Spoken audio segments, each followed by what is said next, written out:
My name is Sophia Burke. I am 30 years old, and I live in a simple two-bedroom apartment in the city. I sat there in the most expensive restaurant in the city, the Monarch. My hands were folded tightly on the white tablecloth, and I was trying to keep a smile on my face. Across from me, my mother stood up, raising a glass of champagne. She looked at my younger sister, Lauren, with tears in her eyes. "To Lauren," Mom said, her voice loud enough for the whole room to hear. "The creative genius of this family, she is the daughter I am truly proud of." Everyone clapped. Lauren beamed like a queen. I clapped too, even though my chest felt tight. I was just the high school teacher. I was the boring one.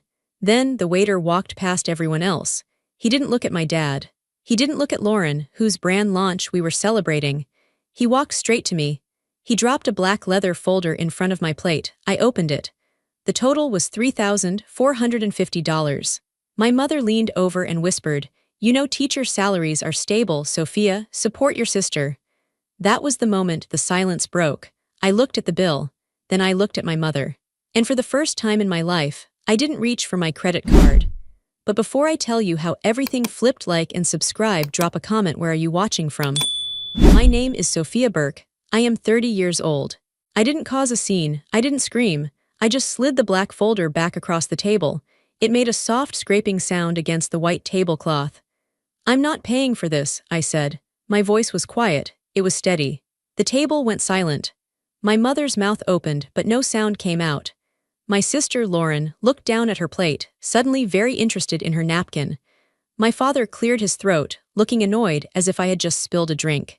"Sophia," Mom hissed, "don't be dramatic." "I'm not," I said. I stood up. I picked up my purse. "I'm just leaving." I walked out of the private room. I walked through the main dining area of the Monarch. The restaurant was beautiful. It smelled like expensive steak and truffles. The lights were dim and gold. But all I could feel was the cold air on my skin and the burning feeling in my stomach. I walked out the front door and onto the sidewalk. The night air was cool. I took a deep breath, trying to stop my hands from shaking. A minute later, the heavy door opened again. It was Jacob, my boyfriend. He didn't say anything. He just handed the valet his ticket. He stood next to me and took my hand. His hand was warm. It was the only real thing in the world right then. We waited for the car in silence. When our sedan pulled up, a sensible, 4-year-old car, not like the least luxury SUV my parents drove, we got inside. I drove. I needed to do something with my hands. The city lights passed by in a blur of red and white. I gripped the steering wheel so hard my knuckles turned white. The silence in the car was heavy. "You okay?" Jacob asked softly. "No," I said, "I'm not." "Good," he said. "You shouldn't be." I looked at him quickly, then back at the road. "What do you mean?" "Sophia, that bill was nearly $4,000, Jacob said. His voice wasn't angry, just matter of fact. "They ordered the most expensive wine. They ordered the seafood tower. Lauren ordered 2 desserts. They didn't even look at the prices. You know why?" I swallowed hard. "Why? Because they knew they weren't paying. They knew you were there." Tears pricked my eyes. I blinked them away. I focused on the tail lights of the car in front of me. "It's her birthday," I whispered. It was a weak defense. I knew it was weak. "It's her 32nd birthday, Sophia. She's not a child. And it wasn't just a birthday dinner, it was a brand launch. For a brand that doesn't make money." Jacob was right. Lauren called herself an influencer. She called herself a lifestyle consultant. Mostly, she just took photos of herself in clothes my parents bought her, eating food I paid for. I drove onto the highway. The hum of the tires against the asphalt filled the car. My mind started to drift back. I started to think about the last few years. It wasn't just tonight. I thought about 3 months ago. My father called me in a panic. He said he was short on the mortgage because of a banking error. I transferred $2,000 immediately. He never paid me back. He never mentioned it again. I thought about last Christmas. Lauren wanted a trip to Cholum to create content. My parents said they couldn't afford it. They looked at me. They said, "Sophia, you don't have kids, you have savings. Help your sister achieve her dreams." I paid for the flight. I paid for the hotel.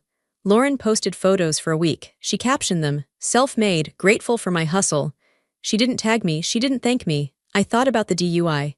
2 years ago, Lauren got pulled over. She called me from the police station, crying. She couldn't call mom and dad, they would be too upset.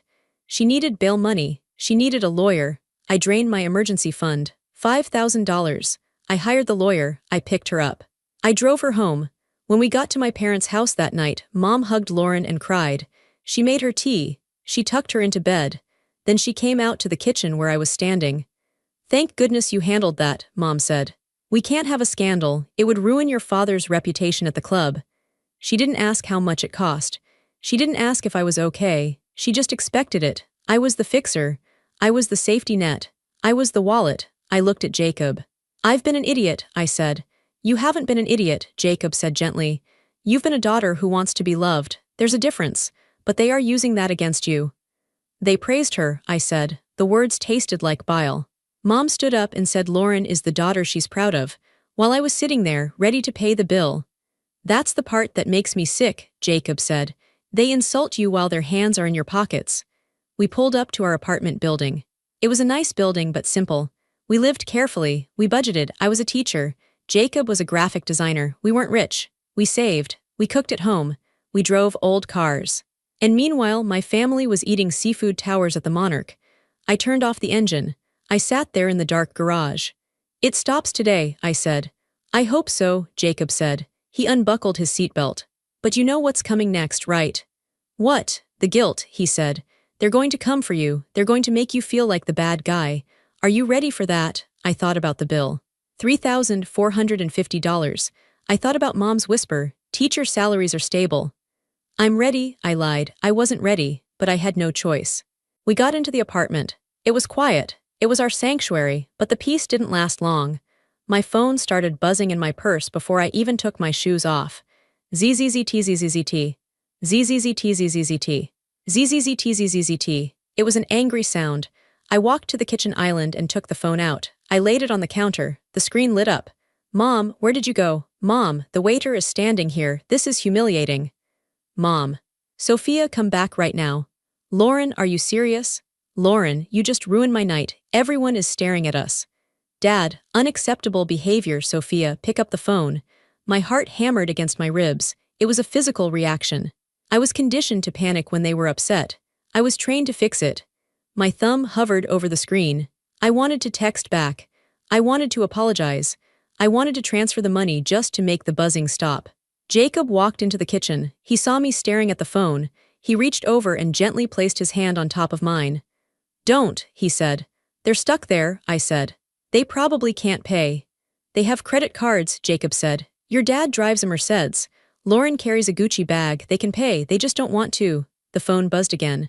A long string of messages from Mom. "Mom, I cannot believe you would do this to your sister. On her big night. You know how hard she has worked for this brand. You are being incredibly selfish. We are family. We support each other." "Mom, the manager is threatening to call the police if we don't settle the bill. Do you want your father to be arrested? Is that what you want?" That was the hook. The guilt, the escalation. "Do you want your father to be arrested?" "She's saying they might get arrested," I said, my voice trembling. Jacob laughed. It was a dry, harsh sound. "They aren't going to get arrested. They will put it on a card. Stop reading them." But I couldn't stop. The messages kept coming. It was a digital storm. They were attacking me from every angle. "Lauren, I literally hate you right now. You're just jealous. You've always been jealous because I'm creative and you're just a teacher. You couldn't stand me having the spotlight. Dad, I am very disappointed in you. We raised you better than this. To walk out on a bill, it's cheap, it's classless." "Classless," I laughed. It was a broken sound. Dad called me classless. The man who expected his daughter to pay for his dinner without asking. Jacob shook his head. "That's rich." I sat down on the bar stool. I felt heavy. I felt drained. "Notice what they aren't asking," I said quietly. Jacob looked at me. "What?" "They aren't asking why I left. They aren't asking if I'm okay. They aren't asking if I'm sick or if something happened. They are only worried about the money. They are only worried about the embarrassment." I scrolled up through the chat history, years of it. "Can you Venmo me $50? Lauren. Forgot my wallet, can you cover lunch? Dad, need a deposit for the venue, I'll pay you back next week." Mom, there was never a "how are you?" There was never a "I'm proud of you." Unless they needed something. "They don't love me," I said. The realization hit me like a physical blow to the chest. It knocked the wind out of me. "They love what I do for them. They love the ATM." "Sophia," Jacob said. He came around the counter and hugged me. "I love you. Real love doesn't come with a bill." I leaned into him. I let myself cry for a minute, just a minute. Then I wiped my face. The sadness was turning into something else. It was turning into anger. Cold, hard anger. My phone buzzed again. Mom, we paid it. I had to use the emergency card. I expect a transfer of $3,500 by tomorrow morning, plus an apology letter to your sister. I stared at the number. $3,500. They rounded up. The bill was $3,450. They added $50 for themselves, or maybe for the tip. They expected me to tip the waiter who disrespected me. No, I whispered. I picked up the phone. I didn't text back. I didn't call. I turned the phone off. I held the power button until the screen went black. What are you doing? Jacob asked. I need to see it, I said. I need to see it all. See what? The numbers, I said. I need to know how much. I need to know exactly how much they've taken from me. I stood up and walked to the living room. I pulled my laptop out of my bag. I sat down on the sofa and opened it. The screen glowed blue in the dark room. I'm going to do an audit, I said. I opened a blank spreadsheet. The grid was empty, white boxes waiting to be filled. I logged into my bank account. I logged into my credit card portal. I logged into Venmo and PayPal. You don't have to do this tonight, Jacob said, sitting next to me. Yes, I do, I said. If I don't do it now, I'll talk myself out of it. I'll convince myself it wasn't that bad. I need the proof. I started with the current year. January, mortgage help for Dad, $2,000. Lauren's car insurance she forgot to pay, $450. Mom's birthday gift, spa day she requested, $600. February, Lauren's website hosting fee, $300. Family dinner I paid, $280. Dad's investment opportunity, never heard about it again, $1,500. I typed them in, line by line, date, description, amount. The numbers started to add up fast. In just 2 months, I had spent over $5,000 on them. I went back to last year, the family vacation to Florida. They told me it would be a family bonding trip. They booked a large Airbnb. When we got there, Mom said, "Oh, Sophia, your father's card is having issues with the international transaction fees. Can you put the deposit down?" I put down $2,500. Then I paid for the groceries, $400. Then I paid for the rental car, $600. I typed it all in. I went back to the year before. The DUI. Lawyer retainer, $3,000. Court fees, $1,200. Towing fees, $400. I remembered that night clearly. Lauren crying in the holding cell, me sitting on the hard metal bench waiting for the paperwork. I missed a day of work. I used my sick days. I added a new column to the spreadsheet. I called it emotional cost. Next to the DUI expenses, I typed, missed work, stress migraine. Lauren blamed me for not driving her, said I should have been at the party to stop her. Next to the Florida trip expenses, I typed, slept on the pull-out couch while Lauren got the master bedroom. Mom said I didn't mind because I was single. I kept going back. 3 years, 4 years, 5 years. The room grew darker. The only light was the laptop screen. My eyes burned. My fingers flew across the keys. Jacob brought me a glass of water. He watched the total at the bottom of the screen grow. $10,000, $25,000, $32,000. It was a down payment on a house. It was a new car. It was my retirement fund. I could have bought a house, I whispered. I'm still renting this apartment and I could have bought a house. They stole your future, Jacob said. He sounded angry now, bit by bit. I found smaller things too, streaming services. Netflix, my account. Spotify, my account. Amazon Prime, my account. I checked the order history on my Amazon account. Face cream shipped to Mom. Bluetooth speaker shipped to Lauren. Golf balls shipped to Dad. They had my password. They just clicked buy now and shipped it to themselves. I never checked the small charges. I just paid the bill at the end of the month. I trusted them. I'm such a fool, I said. You're not a fool, Jacob said firmly. You're a victim of theft. This is theft, Sophia. Just because they are family doesn't mean it's not stealing. I reached the bottom of the 5th year. I summed up the column. Total financial cost, $42,350. $42,000. I stared at the number. I felt sick, physically sick. That was money I worked for. I stood on my feet all day teaching high school history. I graded papers until midnight. I dealt with angry parents and difficult administration. I saved every penny I could, and they took it. They ate it. They drank it. They wore it. There's something else, Jacob said. He was looking at a specific entry on my credit card statement from 6 months ago. What? Look at this, he pointed to the screen. I looked. July 14th, the Monarch Restaurant. $1,500. July, I frowned. We weren't at the Monarch in July. I remember July. I was teaching summer school. Read the transaction details, Jacob said. He clicked on the little arrow to expand the line item. The text expanded. Transaction type, deposit, description, private room reservation. Event date, August 20th. Hold for Burke anniversary. My blood ran cold. I froze. I stared at the words. Burke anniversary. August 20th was my parents' 30th wedding anniversary. I remembered August. I remembered it very clearly. I had called Mom in early August to ask what they wanted to do. I remembered the conversation perfectly. I was standing in the kitchen, chopping vegetables. "Oh, Sophia," Mom had said, sounding tired. "We're not doing anything this year. Money is so tight. Your father's business is slow. We'll probably just order Chinese food and watch a movie. Don't worry about us." I had felt so guilty.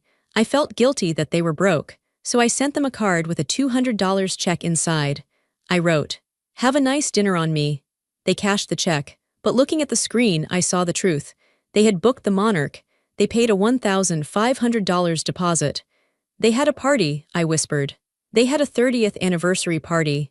"And you weren't invited," Jacob said. "But who paid the rest?" I asked. "This is just the deposit, $1,500. I pulled out my phone. I turned it back on.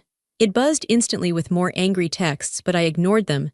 I opened Instagram. I went to Lauren's profile. I scrolled back. July, August 20th. There it was, a carousel of photos. Caption: "Cheers to 30 years of love. Happy anniversary to the best parents in the world. So glad we could celebrate in style.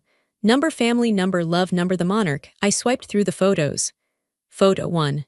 Mom and Dad clinking champagne glasses. They were dressed up. Mom was wearing a new dress. Photo 2. Lauren and her boyfriend laughing with Dad. Photo 3. A group shot. My aunts, my uncles, my cousins, even some of their neighbors. Everyone was there. There were at least 20 people in the private room, the same room we were in tonight. I wasn't in any of the photos. I wasn't there. I scrolled to the comments. Aunt Becky, beautiful night. So glad we could celebrate. Cousin Mike, great food, great company. Mom, thank you for organizing this, Lauren. You are such an angel. My stomach dropped.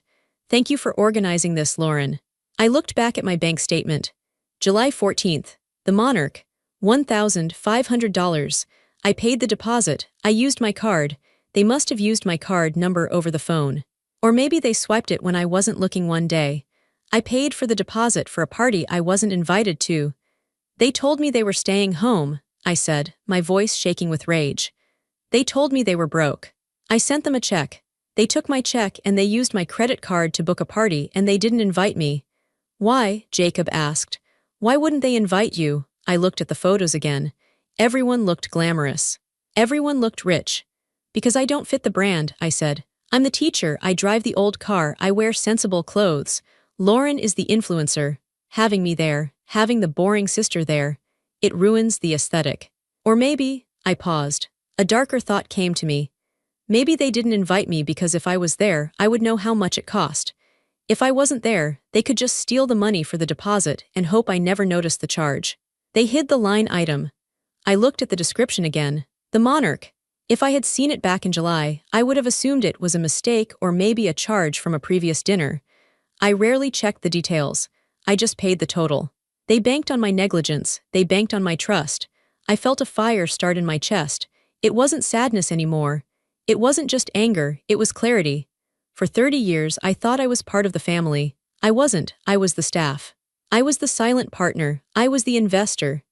They stole $1,500 for a party I was banned from, I said. I grabbed my phone. I took a screenshot of the Instagram post. I took a screenshot of the bank transaction. I printed them out. I printed out the spreadsheet, 5 pages of financial abuse. I went to the closet and found a manila folder. I put the papers inside. What are you doing? Jacob asked. I'm building a case, I said. Just then the intercom buzzer rang. It was a harsh, loud buzz that filled the apartment.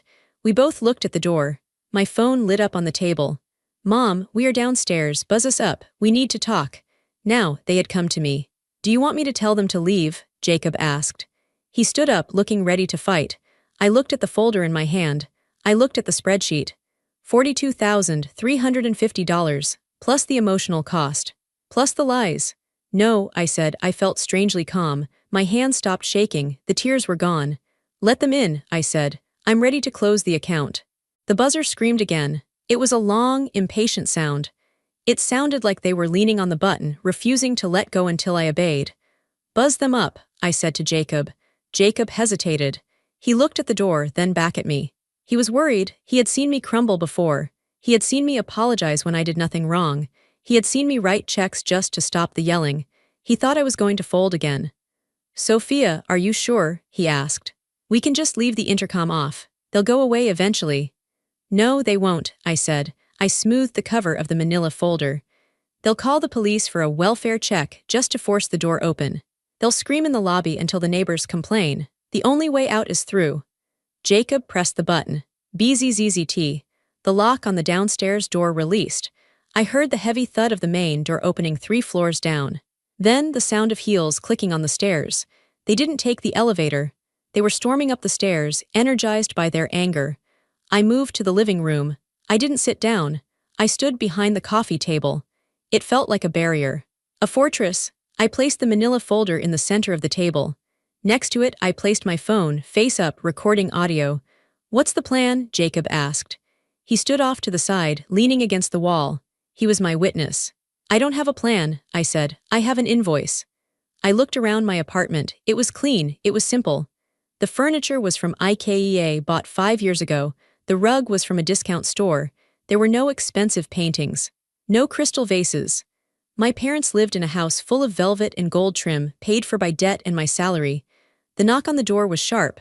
Bang, bang, bang. I walked over and unlocked it. I opened it wide. They were standing there in a tight formation. My father was in front, his face red. My mother was next to him, clutching her purse like a weapon. Lauren was in the back, her eyes rimmed with red, looking like a tragic victim.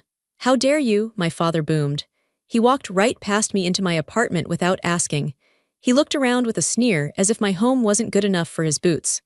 Sophia, Mom cried out. She didn't hug me. She marched into the center of the room. The manager threatened to ban us. Do you have any idea how embarrassing that was? The Smiths were watching. The Petersons were watching.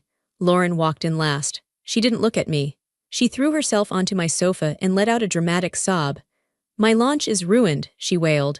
Everyone is going to talk about how my sister is cheap. I closed the door, I locked it. I walked back to my spot behind the coffee table. You owe your sister an apology, Dad said. He pointed a finger at my face. And you are going to transfer the money right now. Plus an extra $500 for the distress you caused. Distress, I repeated. The word felt heavy in my mouth. Yes, distress, Mom snapped. We had to use the emergency credit card. The one we were saving for medical bills. I looked at them. Really looked at them. Dad was wearing a tailored suit. Mom was wearing diamond earrings. Lauren was wearing a dress that cost more than my monthly car payment. And they were yelling at me about money. I'm not transferring anything, I said. The room went deadly silent. Lauren stopped crying instantly. Mom froze. Dad's face turned a darker shade of purple. Excuse me, Dad asked. His voice dropped to a dangerous growl. I said no, I said. My voice was calm. It surprised even me. I am not paying for the dinner, and I am not apologizing. You ungrateful little brat, Dad stepped forward. Jacob straightened up off the wall, ready to intervene. I held up a hand to stop him. I'm not ungrateful, I said. I'm just finished. I picked up the manila folder. What is that? Mom asked, eyeing the folder. Is that the apology letter? No, I said. It's a ledger. I opened the folder. I took out the spreadsheet. I spread the papers out on the coffee table so they could see the rows and rows of black ink. What is this nonsense? Dad asked, looking down at the paper. This, I said, pointing to the first line, is the money I gave you for the mortgage in January, $2,000. I moved my finger down. This is the money for Lauren's car insurance. This is the money for the bail bond. This is the money for the family vacation I slept on the floor for. So, Lauren scoffed. You helped your family. That's what you're supposed to do. Why are you keeping score? That's psycho. I'm keeping score because you aren't family, I said. You're a business expense. How dare you, Mom gasped. She put a hand to her chest. We raised you, we fed you. We put a roof over your head. And I have paid you back, I said, with interest. I picked up the summary page. In the last 5 years alone, I read aloud, I have given you $42,350. I looked up. That is a down payment on a house. That is a wedding. That is a master's degree. I gave it all to you. We needed help, Dad shouted. Family helps family, do they? I asked. Then why didn't you help me when my car broke down last year? You told me to figure it out. Why didn't you help me when I needed surgery for my wisdom teeth? You said you were tapped out.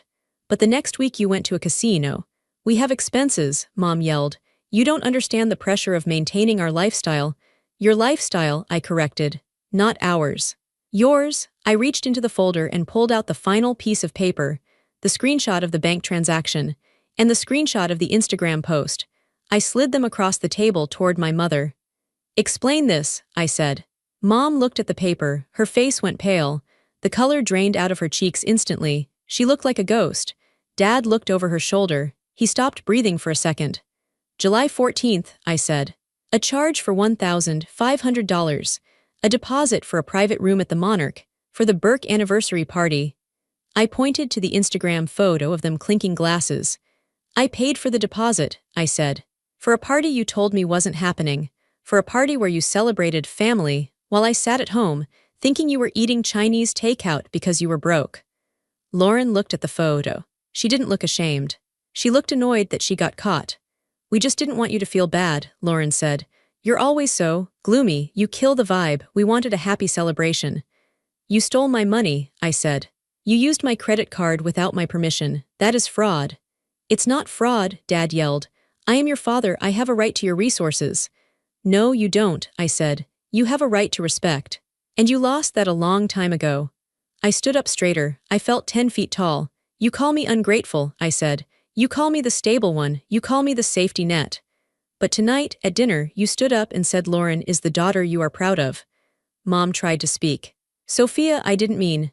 You meant it, I cut her off. She's the daughter you're proud of because she's just like you, flashy, fake, and living off someone else's dime. I looked at my father. You said I owe you because you raised me. I took a deep breath.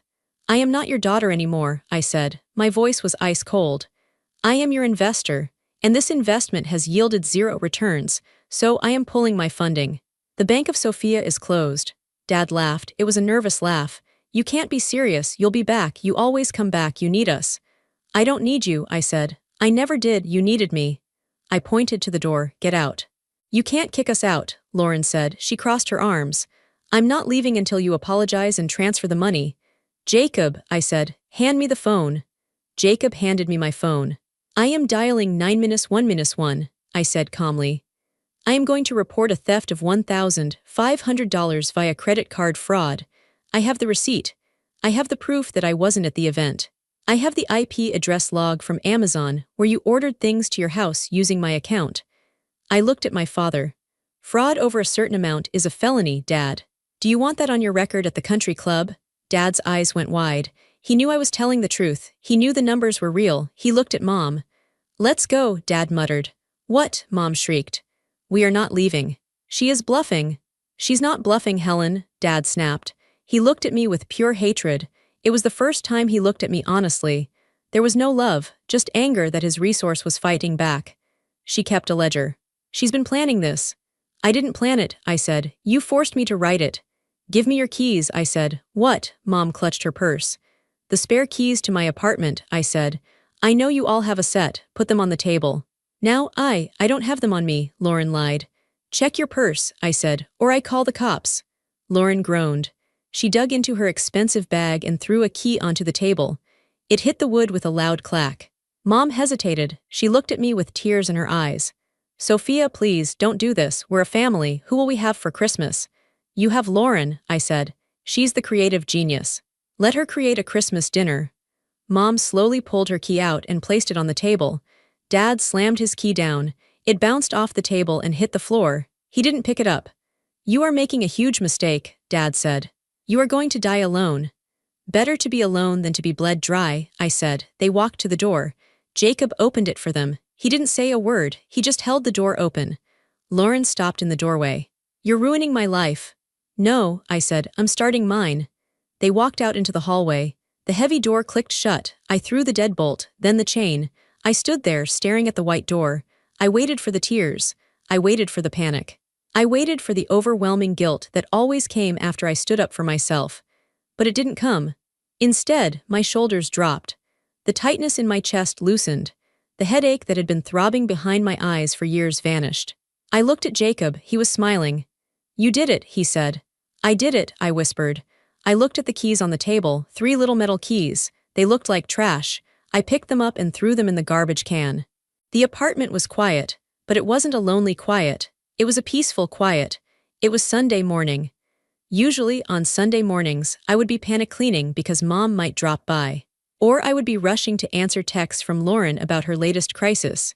Today, I was drinking coffee. I was sitting on the balcony, watching the birds. My phone sat on the table. It was silent. I had blocked them, all of them. It was hard at first. The first week, they tried to call from different numbers. My aunts called me to tell me I was being cruel. My cousins messaged me on Facebook. I sent them all the same message. A screenshot of the spreadsheet total, $42,350, and a note that said, "I have paid my dues, I am retired." Then I blocked them too. I opened my banking app on my phone. Savings account. $8,400. It wasn't a fortune, but it was mine. For the last 3 months, my paycheck stayed in my account.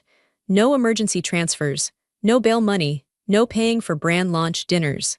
I saw a charge for $12 for Netflix. It was just me and Jacob on the account now. I had changed the password. I saw a charge for groceries, just food for us. I clicked on a new folder I had made called Tokyo Fund. I had always wanted to go to Japan, since I was a little girl. I loved the history, I loved the food, but I never went. My parents always said it was too far or too expensive, and then they would ask me to pay for their trip to Florida. I transferred $500 into the Tokyo Fund. "Hey," Jacob came out onto the balcony. He was holding 2 bagels. "What are you smiling at?" "Japan," I said. "I think we can go in the spring, during cherry blossom season." "We have the money?" he asked. "We have the money," I said, "and we have the time. No family obligations." Jacob sat down next to me. "Have you heard from them?" "My aunt posted something yesterday," I said. "I saw it before I blocked her. Apparently, Mom and Dad are selling the boat. And Lauren had to get a job at a retail store." "Retail?" Jacob laughed. "She must hate that." "She probably does," I said, "but she's learning, finally." I didn't feel happy about their struggle. I wasn't vindictive, I just felt detached. It wasn't my problem. Their bills were not my bills. Their drama was not my drama. I took a bite of my bagel. It tasted better than any seafood tower at the Monarch. I realized that for the first time in 30 years, I wasn't afraid of my phone ringing. I wasn't afraid of the mail. I wasn't afraid of judgment. I was just Sophia. And that was enough. I stood in the center of my living room, the same room where I laid out the ledger, the same room where I cut the cord. It felt different now. Lighter. I used to think that cutting off my family would kill me. I thought the loneliness would be unbearable. We are taught that family is everything. Blood is thicker than water. Honor your father and mother. But nobody tells you what to do when your family is the water drowning you. Nobody tells you that sometimes honor looks like walking away. I lost my parents. I lost my sister. But I looked at the mirror on the wall. I saw a woman who looked rested. I saw a woman with a savings account. I saw a woman who had a partner who respected her. I gained my life back. I walked over to the camera I had set up. I sat down. I looked directly into the lens. My voice was steady. My hands were still. "If you are watching this," I said, "and you feel a knot in your stomach every time your phone rings, listen to me. If you are the one who always pays, the one who always fixes, the one who is always stable while everyone else is chaotic, stop. You are not a bank. You are not a rehabilitation center for broken adults. You are a person, and you do not owe anyone your peace, not even the people who gave you life." I smiled. A real small smile. I walked away from a $3,450 bill, and I saved my own life. You can do it too. It's scary. But the silence on the other side, it's beautiful. If you've ever had to cut someone off to save yourself, drop a comment below and tell me where you're watching from. I want to know I'm not alone. And please like and subscribe for more stories about boundaries, self-respect, and quiet revenge. I reached out and turned off the camera. I was done telling the story. Now I was ready to live it.